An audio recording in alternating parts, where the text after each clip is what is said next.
tey lan la site internet yi yeewoo. Oui, comme tous les jours Amina Ban dañuy ubbee émission bi ak la revue de la presse en ligne et comme toujours avec presseafrique.com. À sa une, ce que le président Macky Sall a dit au collectif des recalés, le collectif des candidats recalé de la présidentielle de février 2024 a rencontré le président de la République mercredi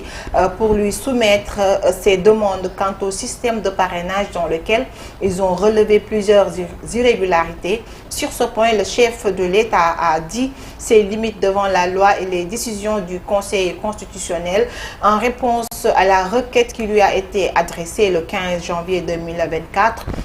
Le président de la République a reçu ce mercredi 24 janvier 2024 une délégation représentant le collectif dit de la quarantaine de candidats au dossier de parrainage invalidé. Le chef de l'État a salué la démarche républicaine des requérants et recueilli les préoccupations des représentants du collectif tout en rappelant notamment que le Conseil constitutionnel, par sa décision du 20 janvier 2024, a déjà proclamé la liste définitive des candidats admis à se présenter à l'élection présidentielle du 25 février 2024, lit-on dans le communiqué de la présidence qui poursuit. Le président de la République, garant du fonctionnement normal des institutions, a également précisé aux participants que c'est la Constitution en son article 92 qui dispose que les décisions du Conseil constitutionnel ne sont susceptibles d'aucune voie de recours. Elles s'imposent au pouvoir public et à toutes les autorités administratives et juridictionnelles. Toutefois, ajoutent les services de communication du palais. Dès lors, le président de la République, toujours ouvert au dialogue sur toutes les questions qui rythment la vie nationale, a réaffirmé aux membres du collectif et aux autres acteurs politiques l'importance du déroulement de la campagne électorale et du scrutin présidentiel dans la paix, la sérénité, afin de consolider notre démocratie exemplaire. Alors, Amina, président de la République génne na réponse par rapport aux préoccupations yi nga xam ne démb foofee ca palais de la République les candidats recalés waxoon nañ ko. Alors moom dans sa réponse bi nga xam ne c'est un communiqué bu ñu génne tey par la cellule de la communication de la présidence ñi nga xamal que ne président bi moom daal wane na ses limites. Il a soulevé l'article 92 de la Constitution bi xamal que ne après la décision du Conseil constitutionnel amul benn voie de recours bi nga xam ne war na cee mën a topp et que les juridictions que ce soit administratives comme juridictionnelles ñoom ñëpp dañoo war a soumettre à cette décision là mu mel ni président quand même amul benn réponse positive mu apporté par rapport aux inquiétudes de ces candidats recalés. yaakaar naa ni leer na Ayoba ma lay laaj rek démb naka nga daal di gisee jotaay boobu nga xam ne amaloon nañ ko palais de la République président ginnaaw bu mu recevoir les candidats spoliés te Aminata Diouf wax na ko sànq ci réponse am moom président de la République mi ngi gën a ñaax sax laay wax ñooñee di candidats yi ñu tënku ci li conseil constitutionnel daal di joxe comme réponse mu mel ni fi mu toll nii débat wu report élection yi moom yaakaar naa ni fi mu toll nii moom tëju na. bon mënu ma wax tëju na à 100% nag mais comme ni ma ko waxee woon démb fii bi ñuy dem ci président pour waxtaan ak moom pour mu influer ci li nga xamante ni 7 sages yi moom lañu décidé j'avais clairement dit hier que président amul pouvoir boobu. Conseil constitutionnel joxe décision président amul pouvoir ñëw pour dindi décision boobu donc parce que c'était peine perdue maintenant nag démb ci au cours de la rencontre dégg naa tamit ñu wax fa ay waxu poser fa yeneen problème yoo xamante ni ci élection bi la jëm maanaam ci candidature Bassirou Diomaye Faye ñu ni président dafa war a def à ce que dafa war a fexe à ce que ñu génne ko prison pour mu mën a battre campagne comme yeneen candidats yi bon ça me gêne un peu parce que dans une république démocratique on parle de séparation des pouvoirs bu ñu nee séparation des pouvoirs président bi exécutif moo gère exécutif day taxawee na le parlement bi taxawee na le justice bi taxawee na le donc suñ bu demee ba ci bëgg wax président pour mu tordre le bras à la justice pour ñu libérer Bassirou Diomaye Faye ça pose un problème d'indépendance de la justice d'autant même si que suñu justice bi quand même parquet général bi mënuñoo wax ni il est indépendant parce qu'il dépend du ministère de la justice, lequel ministère dépend de la primature, qui dépend aussi du président de la République. Donc ay yëf yi lu bëri yoo xamante ni day lëndëmal xel te day takkal suñu démocratie encore une fois. Pour man beneen régime bu ñëwee toog en place pour man dañu war a libérer parquet bi nu mu tuddati de l'allégeance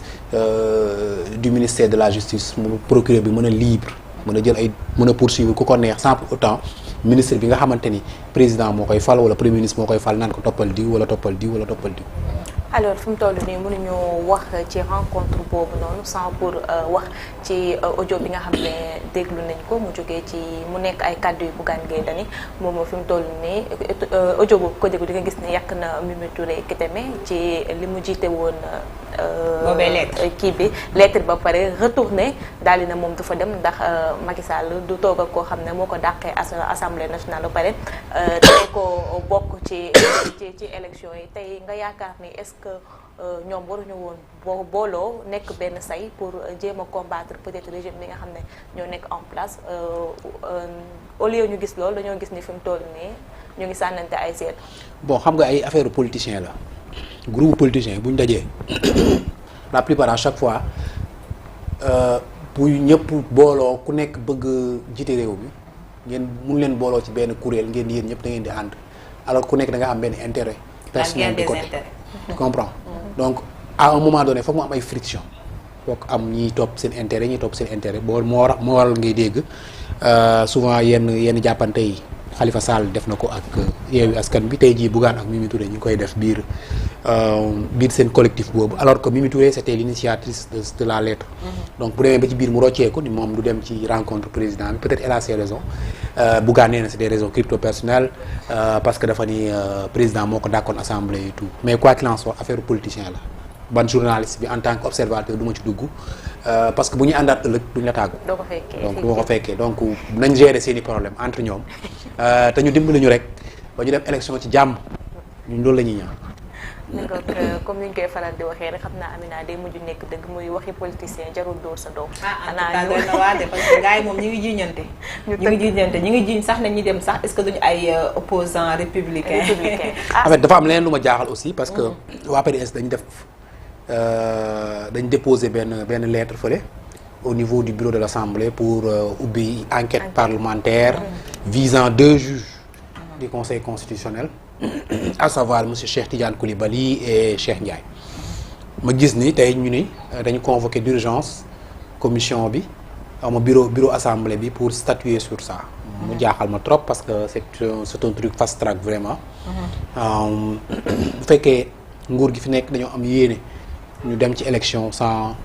report comme ni ko président bi waxee démb ni moom la ko bëggee pourquoi ñuy accélérer ay procédures d'enquête parlementaire yoo xam ne dafay viser 2 juges du conseil constitutionnel tey na sama xel tuuti. dafa mel ni da nga tëj benn bunt mooy report bi kenn dootu ci waxati ba pare nga ubbi benn fenêtre que ni dañuy enquêter ci juges yi nga xamante ni ñooy juge conseil constitutionnel. Donc en attendant d'avoir le document pour voir véritablement les arguments yi nga xamante ni PDS moom lañu avancé pour accuser ñaari juges yooyu. damay am toute prudence à ce que ñu ni débat bi clore nañ ko débat sur le report du ma ko clore à 100% parce que vraiment xaw ma lan moo nekk ci documentation boobu ak xaw ma tamit lan la bureau assemblée nationale di décider après cette réunion aujourd'hui. Aliou xanaa fi mu toll nii ñu tënku ci li ñu jot a amagum rek pour l'instant xanaa fekk fan dinañu gën a leeral bu baax a baax lu jëm ci wàllum élection yi Amina. bu ko defee ñu continuer revue de la presse en ligne bi ak Seneweb. ak Seneweb effectivement à sa une rentrée des cours et tribunaux Macky Sall à la Cour suprême pour la protection de la vie privée. L'audience solennelle de rentrée des cours et tribunaux pour l'année judiciaire 2024 se tient actuellement à la Cour suprême. Le chef de l'État, par ailleurs président du Conseil supérieur de la magistrature, Macky Sall, préside la cérémonie. Le thème choisi est la protection de la vie privée. À cet effet, le conseil délégué à la Cour suprême, Barou Diop, est chargé de lire le discours d'usage. Le président de la République, président du Conseil supérieur de la magistrature, Macky Sall, le premier président de la Cour suprême, Ciré Ali Ba, le bâtonnier de l'ordre des avocats, Maître Mamadou Seck, ainsi que le procureur général près la Cour suprême, Mahamadou Mansour Mbaye vont également prononcer un discours. Alors Amina ci tënk rek bu doon jàng la dañ naan ubbi teb école mais bii nii ubbi teb les cours et tribunaux la pour l'année 2024 mu mel ni instant bi ñuy wax ni ci plateau bi mbir mi ma ngay xawee foofu sa cour suprême et comme évidemment le président de la République et le premier magistrat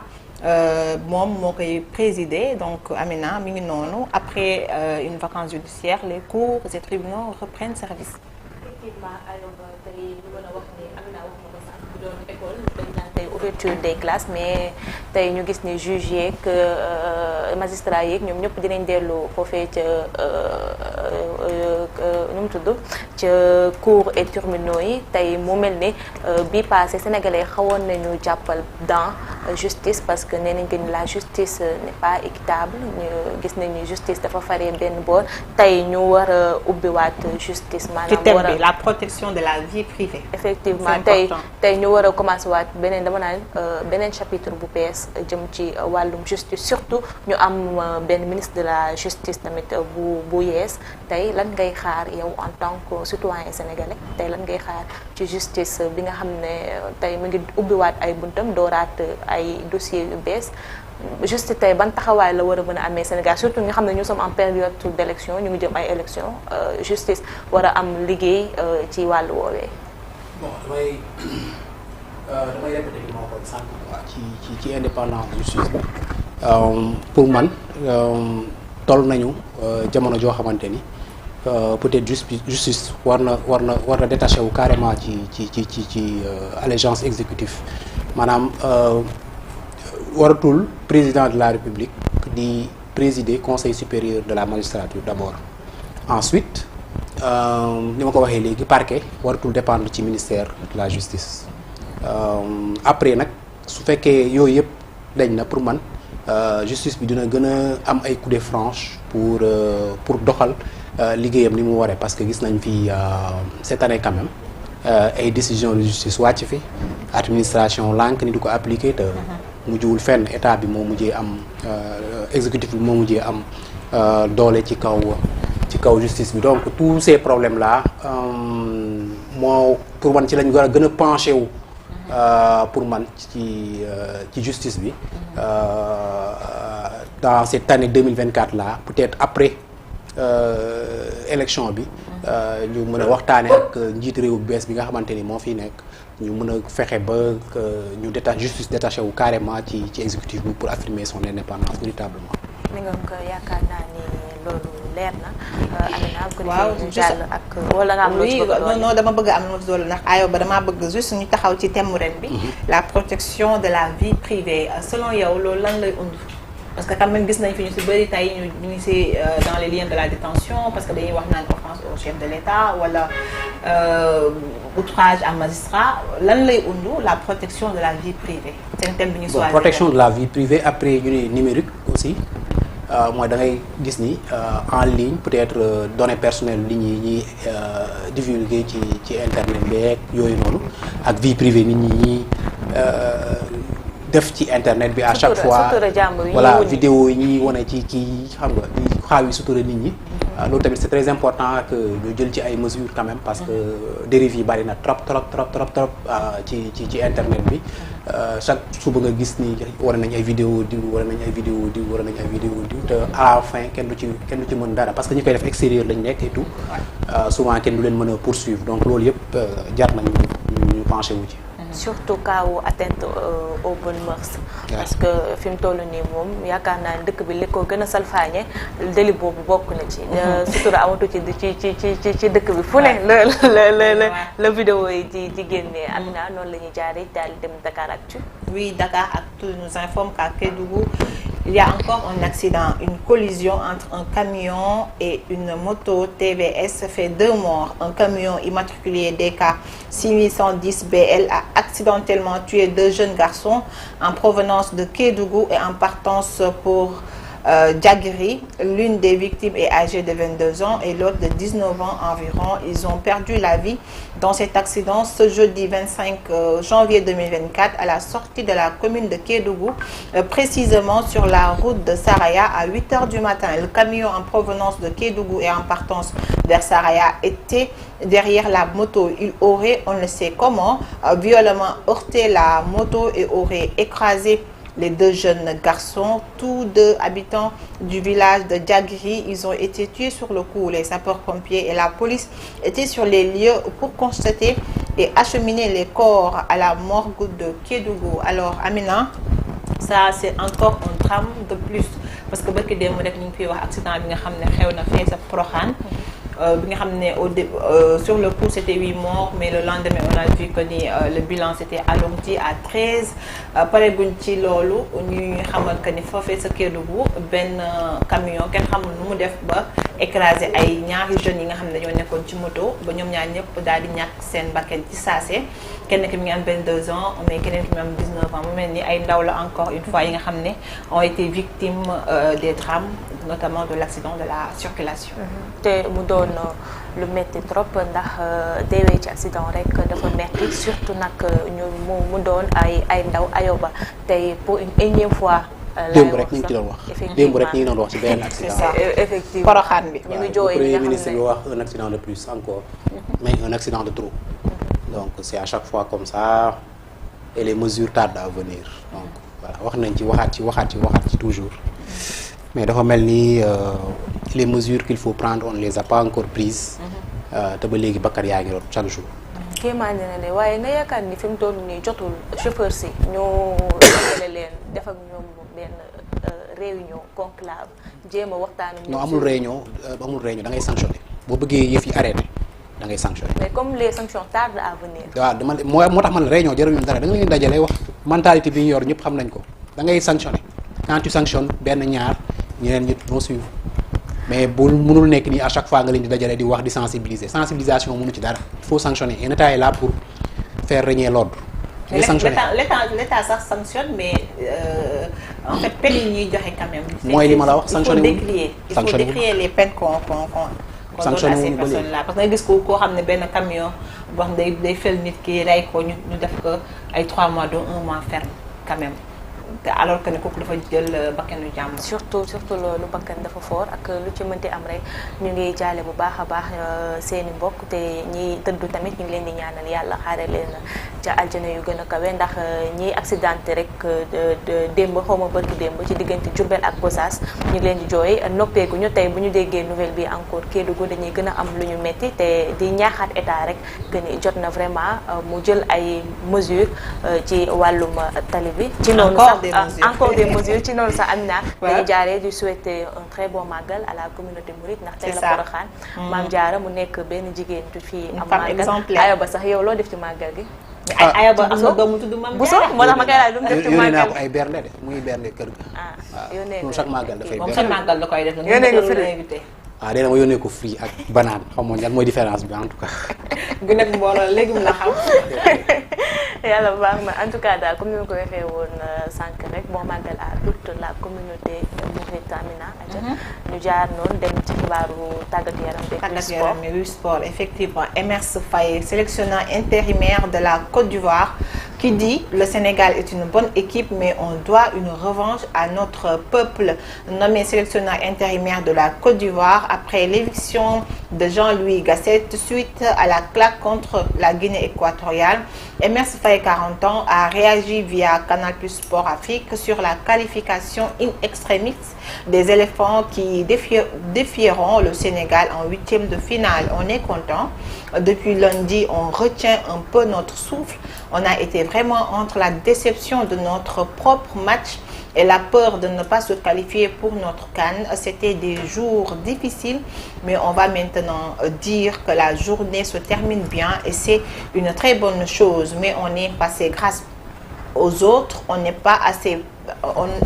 on n'est pas passé parce que on était bon sur le terrain. Donc il faut rester humble et avoir une joie mesurée. Il faut se servir de cette qualification comme soulagement. Alors Amina ci tënk rek Côte d'Ivoire nga xam ne ñoom ñoo organisé CAN 2023 bi nga xam ne démb la ñoo toogoon di taaxirlu match bi nga xam ne Zambie ñàkk na ko alors ñoom grâce à cette défaite de la Zambie ñoom finalement ñoom ñoo jël meilleur troisième mais ci gën a doy waar mais ñoom les champions d'Afrique la ñu taseel notamment Sénégal bi nga xam ne 9 points la génnee ci première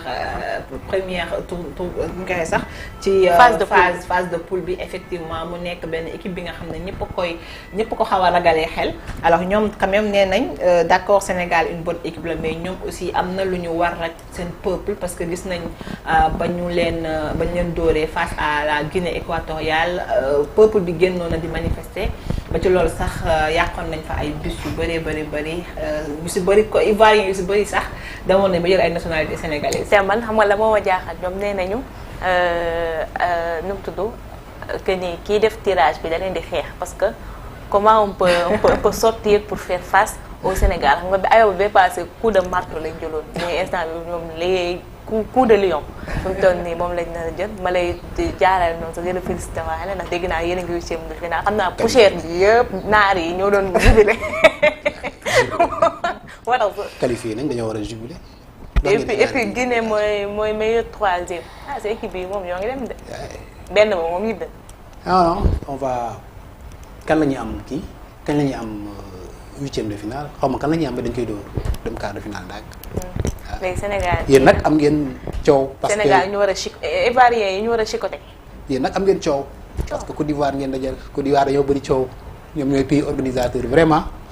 am ngeen match bu rëy xaw ma nag nan ngeen di débrouiller woo ba Côte d'Ivoire bi nga xam ne deewoon na ba ñu ressuscité ko. mais dara Sénégal non mais Côte d'Ivoire. Côte d'Ivoire bu ñu baree coow sax ñun xanaa xamal dañoo ànd ak seytaane. waxuma loolu sax mais quand on a vu cela gis nga les vidéos que les Ivoiriens ont fait ñu ne Sénégal moo war a tase ak Ivoiriens ñoom ñëpp a yuuxoondoo yem seen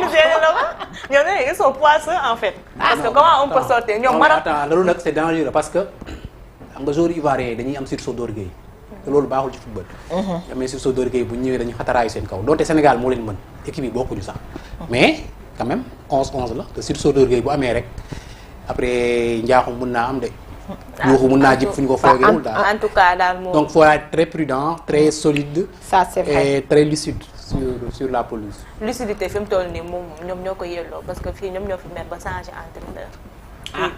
waaw entraîneur yi moom xam naa pression supporters yi la parce que après défaite seen dernière défaite bi je vois que sur les réseaux sociaux les Ivoiriens ont beaucoup mis la pression. pour que ñu dàq entraîneur Gassé.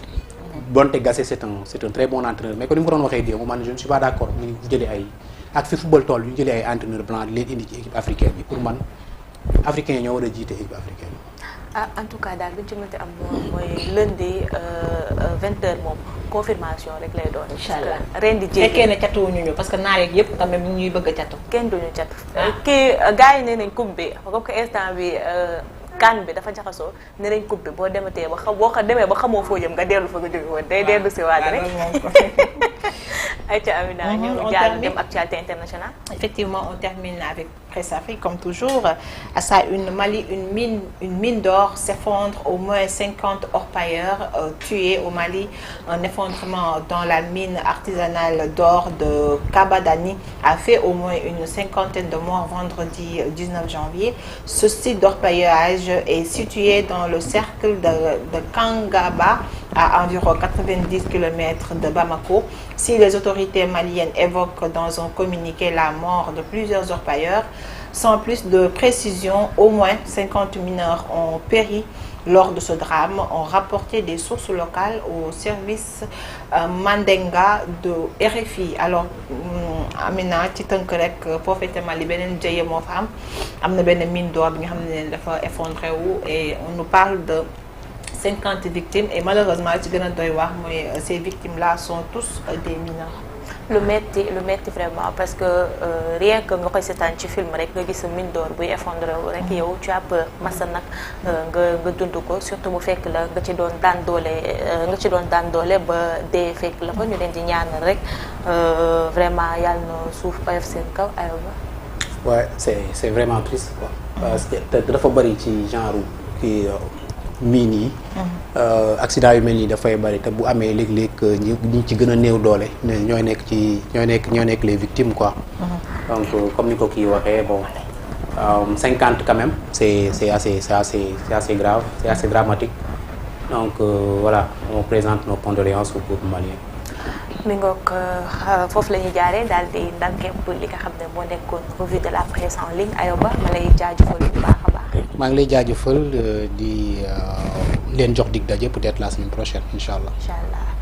mi ngoog dañuy daal di jàll léegi comme invité bi la ñu waroon a dalal parce que xam ngeen ni comme à l'accoutumée ñu koy defee tous les jours après revue de la presse en ligne dañuy dalal suñu invité fas yéene débattre ak moom waaye fi mu toll nii invité bi mu ngi xamante que ni dina ñëw tuuti en retard ba tax na fi mu toll nii dama koy enchaîner ak Maley Mboup mu ñëw ci info utile tey nag ñu nar a waxtaanee ci les problématiques des accidents des deux roues mi ngoog sànq rek ñu ko doon wax ci revue de la presse en ligne bi ba tax na Maley dina ñëw toog ñu gën ko yaatal léegi lay doon su bàkk bi jibee